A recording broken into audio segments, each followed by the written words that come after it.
주시는 하나님의 말씀은 누가복음 15장 25절에서 32절 말씀입니다. 신약 122쪽에 있습니다. 마다들은 밭에 있다가 돌아와 집에 가까이 왔을 때 풍악과 춤추는 소리를 듣고 대답하되 당신의 동생이 돌아왔음에 당신의 아버지가 건강한 그를 다시 맞아들이게 됨으로 인하여 살찐 송아지를 잡았나이다 하니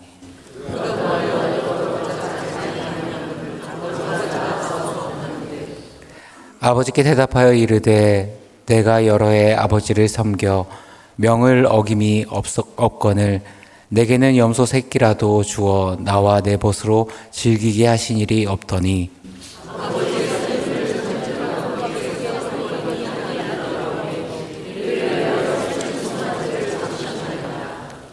아버지가 이르되 너는 항상 나와 함께 있으니 내 것이 다 내 것이로되 이 내 동생은 죽었다가 살아났으며 내가 잃었다가 얻었기로 우리가 즐거워하고 기뻐하는 것이 마땅하다 하니라. 아멘.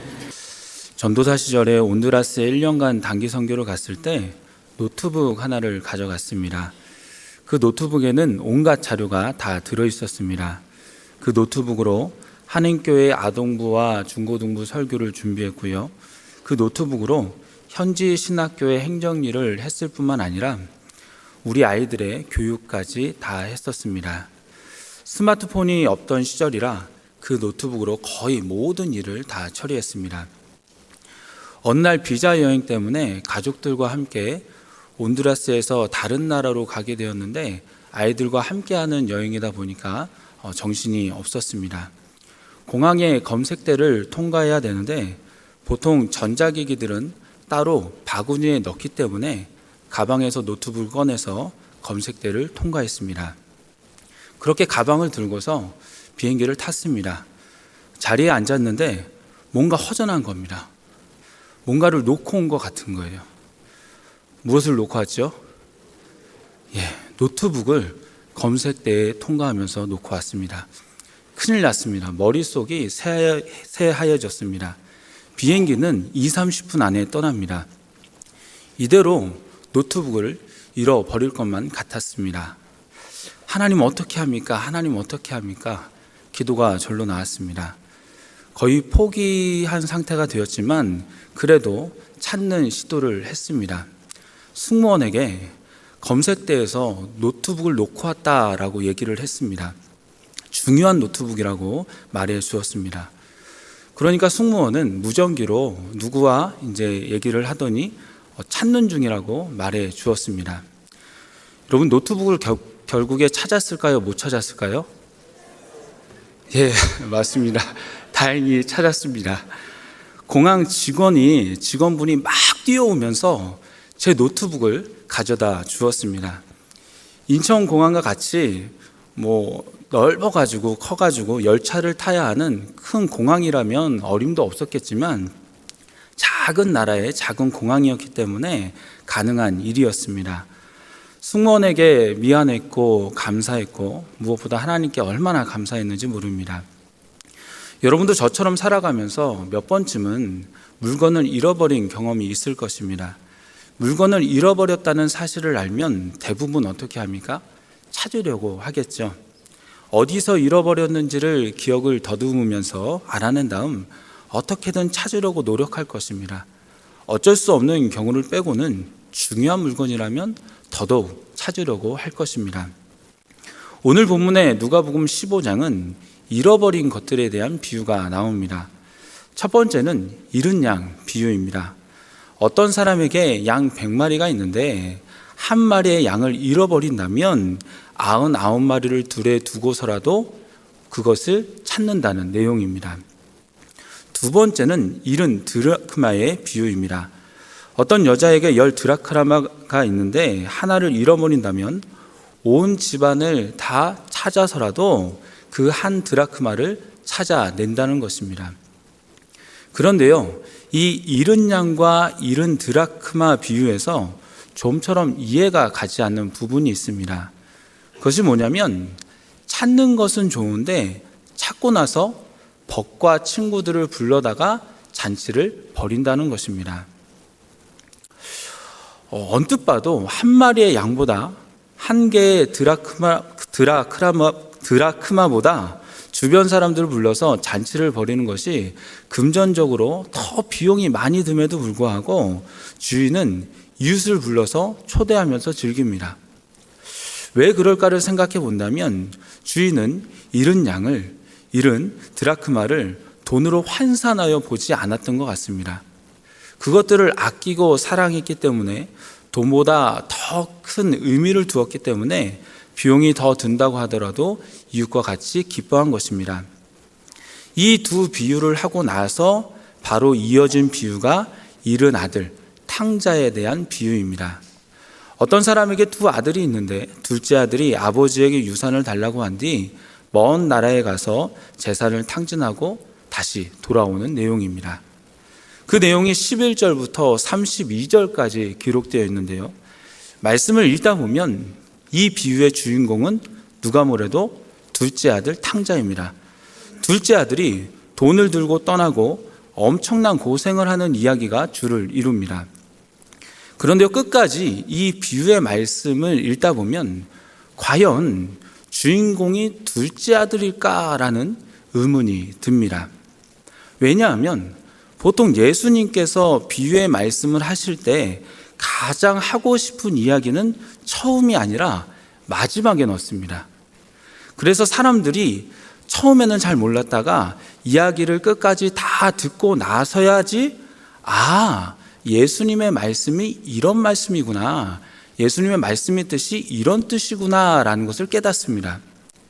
이런 비유의 구조를 본다면 이 탕자의 비유의 마지막은 둘째 아들의 이야기가 주가 아니라 맏아들의 이야기가 주입니다. 이야기의 끝인 이야기의 마지막 부분인 25절부터는 둘째 아들의 대화는 사라졌고 맏아들이 자기 동생이 왔다는 소식을 듣고 아버지에게 화를 내는 부분이 주를 이룹니다. 이것으로 봐 예수님이 진짜로 하고 싶었던 말은 탕자인 둘째 아들보다는 맏아들의 이야기구나라는 것을 추측할 수가 있습니다. 여기에 대한 근거가 있는데 15장부터 이어지는 그 세 가지 비유, 잃은 양 비유, 또 드라크마 비유, 또 탕자의 비유를 시작하게 된 계기를 보면 알 수가 있습니다. 15장 1절과 2절을 보면 이렇게 나와 있습니다. 모든 세리와 죄인들이 말씀을 들으러 가까이 나오니 바리새인과 서기관들이 수군거려 이르되 이 사람이 죄인을 영접하고 음식을 같이 먹는다 하더라. 예수님이 세리와 죄인들과 같이 음식을 먹었습니다. 그것을 보고 바리새인과 서기관들이 수군거립니다. 그 수군거림을 예수님이 듣습니다. 그러면서 예수님은 바리새인과 서기관들을 깨닫게 하시고자 여러 비유를 들어 말씀하시는데요. 그 말씀이 잃은 양과 드라크마 비유와 탕자에 대한 비유입니다. 그러기에 이 말씀을 하시면서 예수님께서 의도적으로 들려주시고자 하던 이들은 서기관과 바리새인입니다. 내 이야기를 듣고 깨달으라는 것입니다. 그들은 꼭 맏아들과 같은 사람이라는 것입니다. 맏아들이 어떤 사람입니까? 작은 아들이 돌아왔습니다. 자기 동생이 돌아옵니다. 그 소식을 듣고서도 전혀 기뻐하지 않습니다. 오히려 동생을 위해서 아버지가 살찐 송아지를 잡는 것을 보고 화를 냅니다. 28절에 보면 노하여 잔치에 들어가기도 싫어합니다. 이것은 꼭 바리새인과 서기관과 같습니다. 예수님은 세리와 죄인들과 어울리시며 음식을 먹고 잔치에 참여하지만 잃어버린 그들이 돌아오는 것을 기뻐하시지만 서기관과 바리새인들은 그들이 예수님과 함께하며 하나님의 말씀을 듣는 것을 전혀 기뻐하지 않습니다. 저들이 주님께로 돌아오는 것을 전혀 즐거워하지 않습니다. 이러한 부분을 예수님께서 지적하시면서 비유의 마지막에 맏아들을 등장시키고 계신 것입니다. 저는 맏아들을 보면서 오늘날의 그리스도인들은 둘째 아들보다는 맏아들을 더 닮았다라는 생각이 듭니다. 그러면서도 자신이 맏아들인지도 모른 채 살아가고 있는 것 같습니다. 만약 우리들이 맏아들이지만 맏아들인지도 모른 채 살아가고 있다면 우리는 너무나도 많은 것을 잃어버린 채로 살아가고 있는 것입니다. 그런데 문제는 잃어버렸는데도 자신은 잃어버린지 모른 채로 살아간다는 것입니다. 잃어버린 것을 알면, 자각하면 찾으려고 노력이라도 할 텐데 무엇을 잃어버린지도 모르니까, 그것을 모르니까 찾으려고도 하지 않는다는 겁니다. 이게 문제입니다. 자, 그러면 도대체 맏아들이 잃어버린 것은 무엇일까요? 그리고 잃어버렸다면 어떻게 찾을 수 있을까요? 오늘 말씀을 통해서 나눠보도록 하겠습니다. 첫 번째로 맏아들이 잃어버린 것은 하나님 아버지였습니다. 사실 둘째 아들이 하나님을 잃어버렸다고 한다면 금방 이해가 갑니다. 잃은 아들 비유에서 아버지는 하나님을 가리키죠.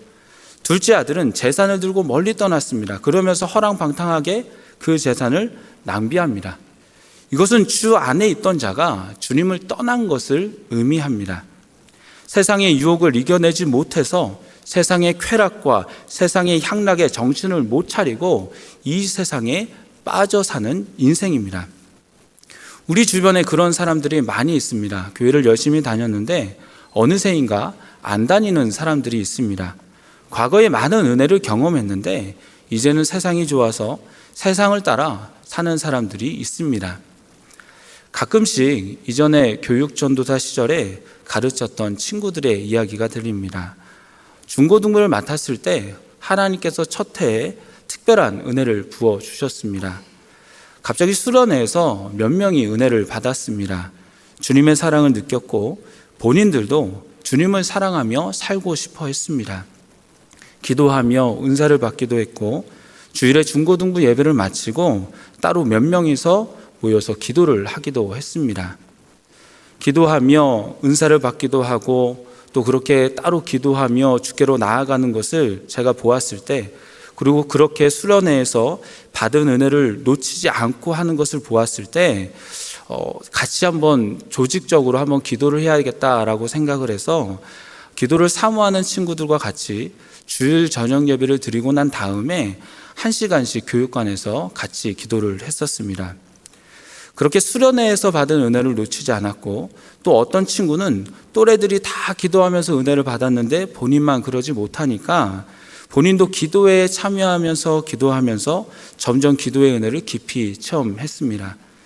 그렇게 한 1년 정도 기도를 끊이지 않게 했는데 하나님께서 성령을 부어주시니까 그 시간에 하나님과 교제하며 많은 친구들이 이제 주님의 은혜를 경험했습니다. 세월이 흘렀습니다. 세월이 흘러서 중고등학생이었던 그 친구들의 근황이 들려옵니다. 어떤 친구들은 집사님으로, 또 어떤 친구들은 안수 집사님으로 된 이들도 있습니다. 그런데 어떤 친구들은 현재 교회를 안 다니고 있다는 얘기도 들립니다. 왜 그럴까? 그 이유는 제가 다 알 수는 없고 각자의 사정이 있겠지만, 저는 당시 은혜를 경험하고 같이 뜨겁게 기도했던 친구들이 떠났다는 얘기를 들으면 탕자로밖에 생각이 되지가 않습니다. 그래서 그런지 결국 돌아올 것이라는 그런 기대를 가지고 기도합니다. 이렇게 예수님을 믿다가 교회를 떠나며 신앙생활을 하지 않는 이들을 우리는 보통 탕자라고 하고, 우리는 그들이 하나님 아버지를 잃어버렸다라고 여깁니다. 그런데 오늘 말씀에서 하나님을 잃어버린 것은 둘째 아들만이 아닙니다. 맏아들도 하나님을 잃어버렸습니다. 좀 이상하죠? 아까도 말씀드렸지만 아버지를 하나님이라고 한다면 맏아들은 늘 아버지 곁에 있었습니다.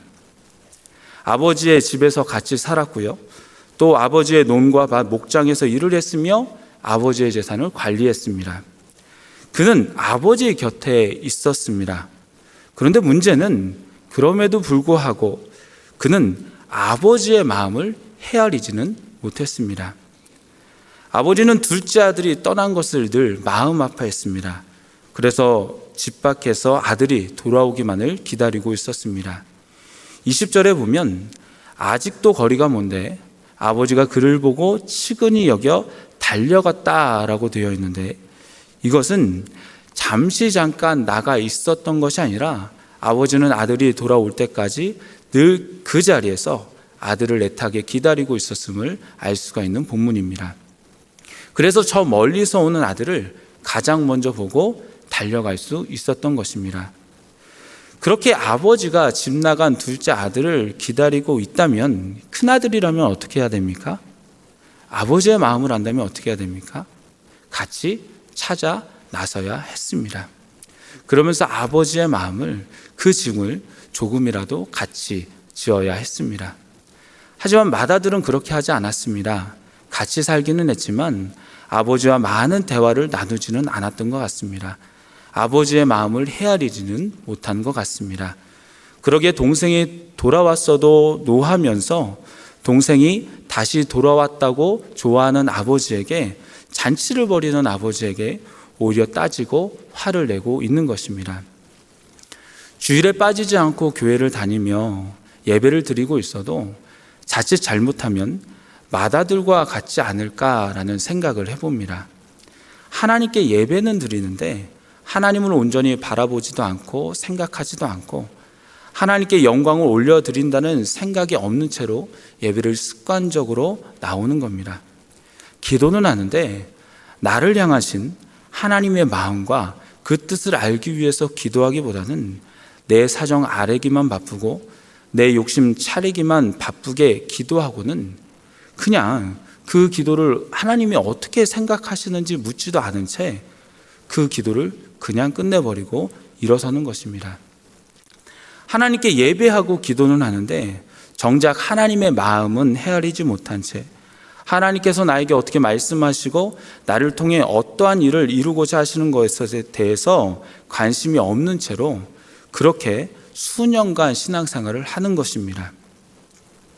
하나님과 그렇게 한다면 하나님과 아무런 대화도 하지 않은 채 형식적인 관계밖에는 되지가 않습니다. 그러면서 점차 하나님을 잃어버리게 되는 것입니다. 저는 이전에 관계에 대해서 큰 깨달음을 얻은 적이 있었는데요. 저는 부모님과 꽤 오래 살았습니다. 결혼하고 나서도 7년을 같이 살고 또 아이들을 낳으면서도 부모님과 같이 살았습니다. 그때는 아버지와의 관계, 저희 친아버지와의 관계가 좋다라고 생각을 했습니다. 그러다가 풀타임 사역을 하게 되고 사택을 주는 교회로 가게 되면서 분가해서 살았는데요.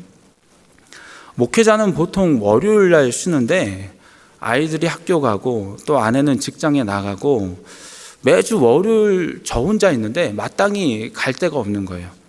운동을 하기도 하고 친구들을 만나기도 했지만 그러나 한계가 있었습니다. 어느 날 오늘은 뭘 할까, 누구한테 갈까라고 생각을 하다가 아버지가 일하시는 곳에 가기로 했습니다. 가려고 하니까 조금 걱정이 되는 거예요. 조금 염려가 되는 거예요. 왜 걱정이 되고 염려가 됐을까요? 뭔가 어색하진 않을까, 좀 아버지와 무슨 대화를 할까, 조금 어색할 것 같은 그 생각 속에서 좀 걱정이 되는 거예요. 친구를 만날 때는 하지 않았던 걱정을 하게 된 것입니다. 그렇게 따지면 부자 관계이지만 오히려 친구보다 가까운 사이가 아니었던 것이죠. 그래도 용기를 내어서 아버지에게 갔습니다. 한두 시간 대화를 하는데 아버지와 대화를 하니까 너무 좋은 거예요. 그래서 그 뒤로 한 달에 2번 정도는 아버지가 일하시는 곳에, 아버지가 장사하시는 곳에 찾아갔습니다. 그렇게 2-3시간씩 얘기하고 나니까 이제는 그 어떤 친구보다도 친한 관계가 되었습니다. 얘기를 하면 할수록 더 가까워지는 것을 느꼈고 아버지도 저의 고민을 알고 저도 아버지의 고민을 알고 그렇게 서로를 알아갈 수 있었습니다. 그 이전에도 아버지와 30년 이상을 살았습니다. 그리고 명절 때, 가족들 생일 때 만나니까 1년에 12번은 넘게 만납니다. 그런데 많은 사람들과 같이 만나니까 서로 간의 대화는 많이는 없었습니다. 하지만 1대1로 몇 시간씩 대화를 하니까 그때서부터 더 가까워지는 느낌을 받았습니다. 저는 하나님과의 관계도 이렇다라고 생각을 합니다.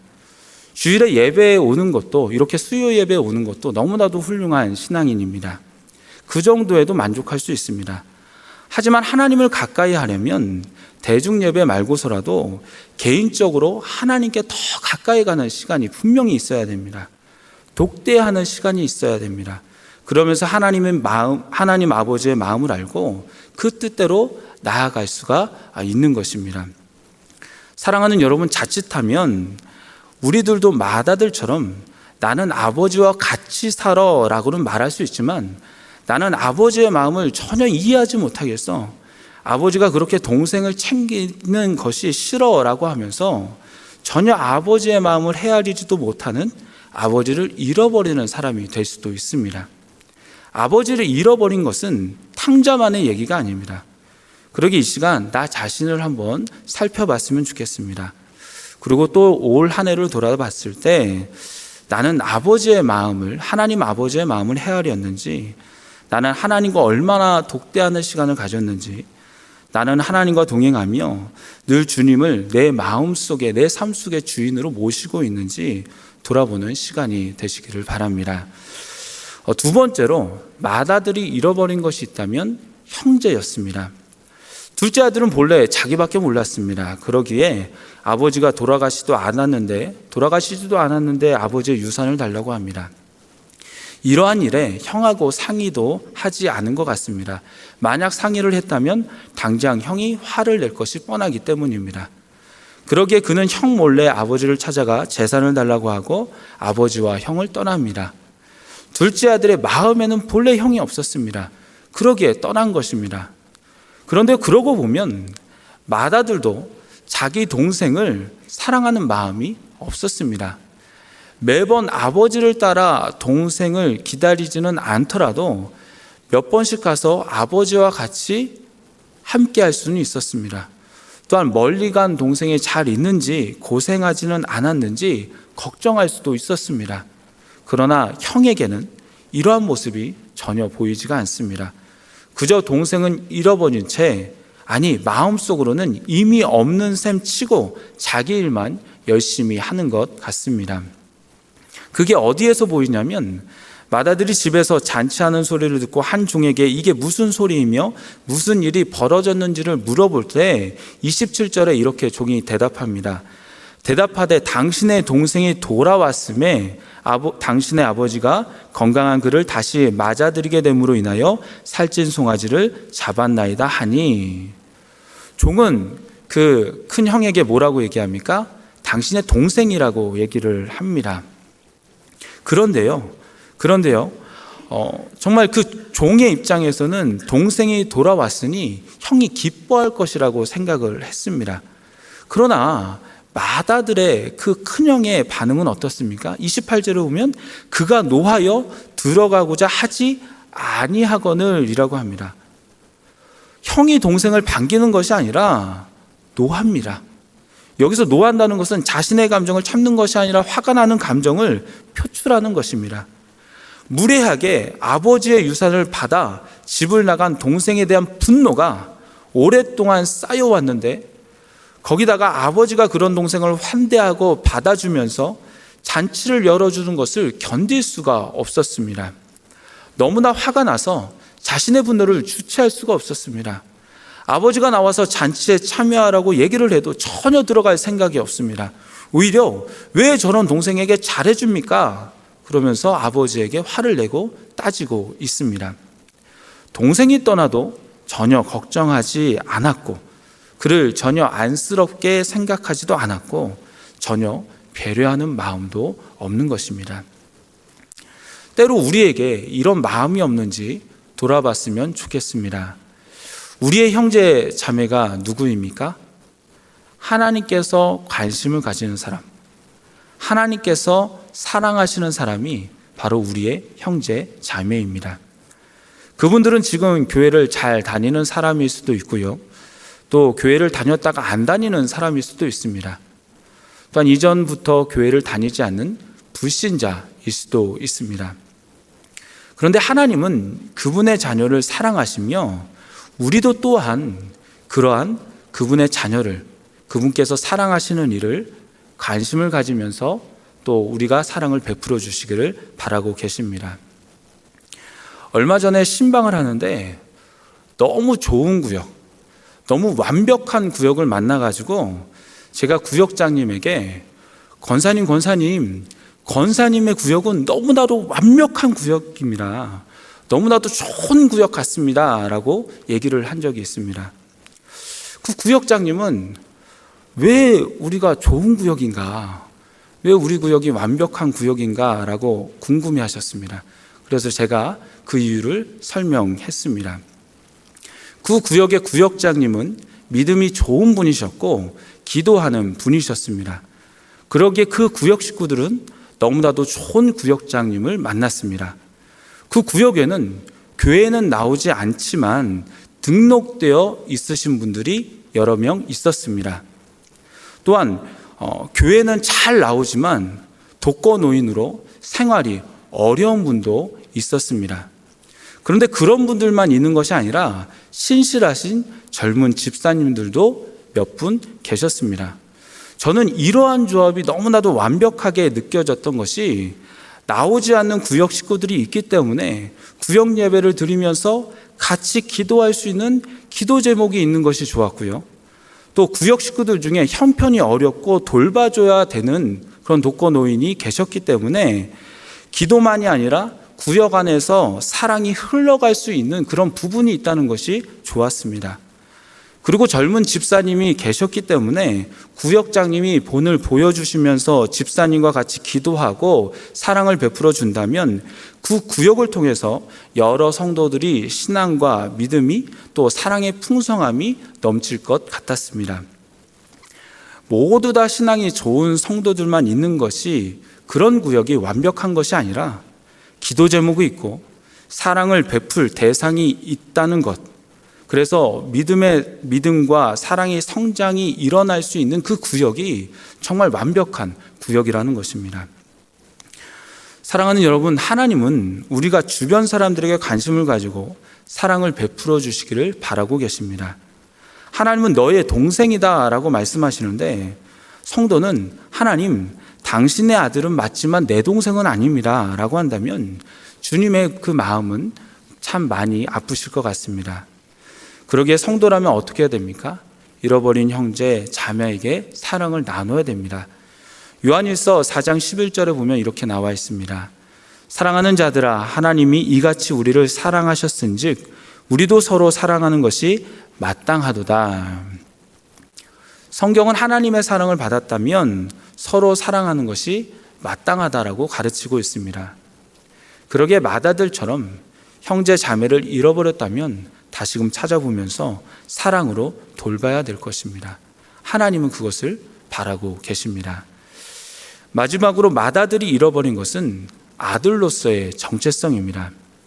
비교를 위해서 먼저 작은 아들을 살펴보자면 허랑방탕한 세월을 보낸 작은 아들은 돼지가 먹는 쥐염염매로 배를 채우면서 비참한 생활을 하자 이렇게 생각을 합니다. 차라리 아버지 집으로 가자. 우리 아버지 집에는 품꾼으로 일하는 사람들도 배불리 먹는데 나는 아들로서는 아버지한테 갈 염치가 없으니까 차라리 품꾼의 하나로 나를 써달라고 하자라고 생각을 하면서 그렇게 아버지한테로 가게 됩니다. 작은 아들은 아들로서의 정체성을 이미 잃어버렸습니다. 그럼 맏아들을 살펴보겠습니다. 맏아들은 늘 아버지 곁에 있었습니다. 아버지와 같이 살았습니다. 그러면 당연히 아들로서의 정체성을 가지고 살아가야 합니다. 그런데요, 자기 동생이 오고 그 잔치자리에 참여하지 않고 있을 때 아버지가 와서 안에 들어오기를 권할 때 아버지에게 이상한 얘기를 합니다. 29절 상반절에 보면 이렇게 얘기합니다. 아버지께 대답하여 이르되 내가 여러 해 아버지를 섬겨 명을 어김이 없거늘. 본인은 여러 해 동안 아버지를 섬기며 그 명령을 어기지 않았다는 것입니다. 여기에서 섬겼다라는 단어는 헬라어로 둘료인데 그 뜻은 종이 주인에게 그 의무를 다하는 경우를 말합니다.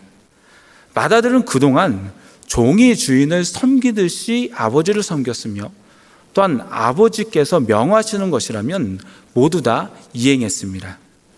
이렇게 말한 이유는 아버지의 명령을 어기고 집에서 아무 일도 한 것이 없는 동생과 자신을 대비시키면서 왜 저런 동생에게 잔치를 벌여주나는 것입니다. 그런데 이러한 말에서 보면 맏아들은 자신과 동생을 하나의 일꾼처럼, 하나의 종처럼 인식하고 있음을 보게 됩니다. 부모가 자녀를 사랑하는 것은 공부를 잘해서, 일을 잘해서, 명령을 잘 지켜서가 아닙니다. 물론 그런 것들을 잘하면 대견하죠. 그러나 그것 때문에 사랑하는 것이 아닙니다. 그럼 왜 사랑합니까? 특별한 이유는 없습니다. 그저 내 자식이니까, 내 새끼니까 사랑하는 것입니다. 그런 점에서 아버지의 사랑을 받기 위해서, 인정받기 위해서 종과 같이 열심히 일한 맏아들은 어찌 보면 종이나 일꾼의 정체성이었지 아들의 정체성은 아니었던 것입니다. 우리도 하나님 앞에서 이런 생각을 갖고 있지 않은지 생각해 봤으면 좋겠습니다. 가정에서, 직장에서, 교회에서 열심히 살고는 있는데, 열심히 일하고는 있는데, 하나님의 자녀로서 주님께서 주신 삶 속에서 그 은혜를 누리면서 살아가고 있는지, 아니면 어떻게든 주님께 인정을 받으려고 살아가고 있는지를 돌아봐야 됩니다. 얼마 전 종영한 서울 자가의 대기업 다니는 김 부장 이야기라는 드라마가 있습니다. 50대의 김 부장은 부장으로 올라가기까지 열심히 일했고요. 늘 인사고과도 좋아서 한 번도 진급 누락이 되지 않은 채로 승승장구로 이제 올라갔습니다. 그리고 이번 기회에 임원으로 승진할 것을 기대하고 있었습니다. 하지만 임원 승진에서 떨어졌을 뿐만 아니라 지방으로 좌천되자 얼마 후 다니던 회사도 그만두게 됩니다. 어떻게든 다시 본사로 올라가 보려고 했지만 마음대로 되지 않았고, 마침내 다시 올라갈 기회가 있기는 했지만 다른 사람을 밟고 그만두게 하고 올라가는 것이 마음에 내키지 않아서 스스로 포기하고 맙니다. 회사를 그만둔 그는 세차장에서 일합니다. 가정주부였던 아내도 직장을 가지면서 일합니다. 수입은 적었지만 이전에 있던 마음의 조급함은 사라졌습니다. 공황장애도 사라졌습니다. 또한 저녁에 아내와 공원에서 산책을 하면서 대화도 이어갑니다. 그동안 앞만 보고 나아갔던 것에서 이제는 뒤도 돌아보면서, 주변도 돌아보면서 삶을 누리는 인생으로 변화되었습니다. 내려놓는 인생 가운데 자기 자신을 찾게 된 것입니다. 마찬가지로 그리스도인은 바쁜 생활 가운데 나는 하나님의 존귀한 자녀다, 나는 하나님의 사랑과 은혜 가운데 살아가고 있다라는 정체성을 가져야 됩니다. 그 정체성을 잃어버린다면 그때는 우리의 인생이 조급함과 그 바쁨 가운데 주변에 의해서 흔들릴 수밖에 없는 것입니다. 아무리 종처럼 열심히 일한다고 하더라도 하나님이 주신 인생을, 그 인생 가운데 주신 그 은혜를 전혀 누리지 못하고 살아간다면 하나님이 그것을 기뻐하시지 않는 것이죠. 그러기에 인생에서 가장 중요한 것은 내가 하나님의 자녀라는, 내가 하나님께 사랑을 받고 있는 아들, 딸이라는 그런 정체성을 갖는 것입니다. 이제 말씀을 맺도록 하겠습니다. 2025년도 한 해가 일주일밖에 남지 않았습니다. 1년 동안 무엇을 이루었나라고 생각을 해보면 하나하나의 일들이 여러분의 그 머릿속에 생각이 날 것입니다. 그런데 이 시간은 관점을 달리해서 무엇을 잃어버렸나라는 것을 생각해 보았습니다. 큰아들처럼 열심히 살아간다라고는 했지만 정작 하나님과 온전히 교제하지 못한 채 하나님을 잃어버리지는 않았는지, 또한 하나님께서 사랑하시는 우리의 형제 자매를 돌보지 못하고 잃어버리지는 않았는지, 또한 하나님의 사랑과 은혜는 많이 받았지만 그런 아들과 딸로서의 정체성을 잃어버리지는 않았는지를 돌아보면서 우리 가운데 정말 하나님이 주신 것들을 다시 회복하며 다시 주님께서 주신 것들을 누리며 살아갈 수 있는 저와 여러분이 되기를 소망합니다. 기도하겠습니다. 하나님 아버지, 올 한 해도 주님의 은혜 가운데 거하게 하시니 참으로 감사를 드립니다. 주님, 열심히 바쁘게는 살기는 살았지만 보이는 것들은 이룬 것 같아도 보이지 않는 것들은 잃어버린지도 모른 채 잃어버렸습니다. 이러한 저희들을 불쌍히 여겨주시고 주께서 주신 것들을 회복하며 매일매일 주님과 동행하는 삶을 살게 하여 주시옵소서.